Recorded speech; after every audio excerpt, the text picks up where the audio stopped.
আমরা একটা ভিডিও দেখব, তারপরে আমি আপনাকে প্রশ্নটি করব।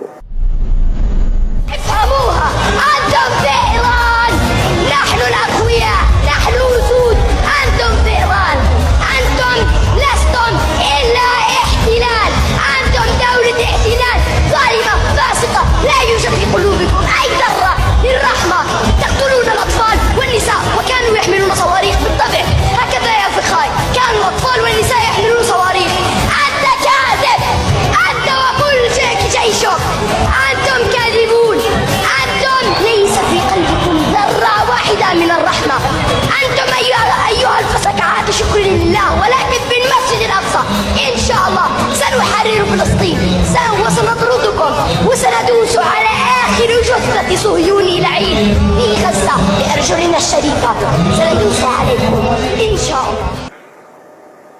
আমরা একটা ভিডিও দেখলাম যেখানে ফিলিস্তিনের একটি শিশু ফিলিস্তিন এবং আকসার মুক্তি নিয়ে তার যে সাহসী কণ্ঠস্বর, যে বলিষ্ঠ উচ্চারণ, আল্লাহু আকবার, আমরা অভিভূত। আমরা যখন দেখি যে একটা ফিলিস্তিনি শিশু মারা যাচ্ছে, আরেকটি ছোট্ট তারই ভাই, হয়তো 10 বছরের ভাইটা মারা যাচ্ছে, 6 বছরের ছোট্ট শিশুটা দেখছে, সে তাকে তালকিন দিচ্ছে, তাকে শাহাদা পড়াচ্ছে।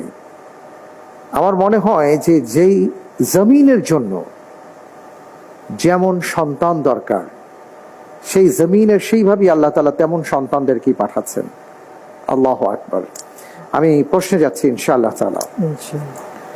আপনার জন্য এবারের প্রশ্ন, আল্লাহ রাব্বুল আলামিন কোন সূরায় বলেছেন তোমরা অচিরেই জানতে পারবে কার পরিণাম কল্যাণকর, জালিমরা কখনো সফল হবে না? এ সূরা ইব্রাহিম, বি সূরা আরাফ, সি সূরা হুদ, ডি সূরা আনআম। আলহামদুলিল্লাহ, আমি আল্লাহর উপর ভরসা করে অপশন ডি বাছাই করছি, সূরা আনআম। Option D. ডি। আপনি কি হাফেজে কোরআন? না। তাহলে কোন হিসাবে আপনি ডি অপশনটাকে চুজ করতে চাচ্ছেন? আমি কি লক করে দিব? জি ইনশাআল্লাহ। ফ্রেজ করা হোক অপশন ডি। কোন হিসাবে আপনি অপশন ডি কে চুজ করেছেন? আমার মনে হচ্ছে। আপনার মনে হয়েছে? আপনাকে যদি দ্বিতীয় একটা সুযোগ দিতাম তাহলে আপনি কোন অপশনটাকে পছন্দ করতেন?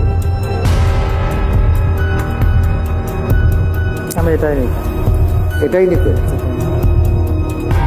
আপনি যে উত্তরটি দিয়েছেন আপনার উত্তরটি সঠিক উত্তর। আলহামদুলিল্লাহ।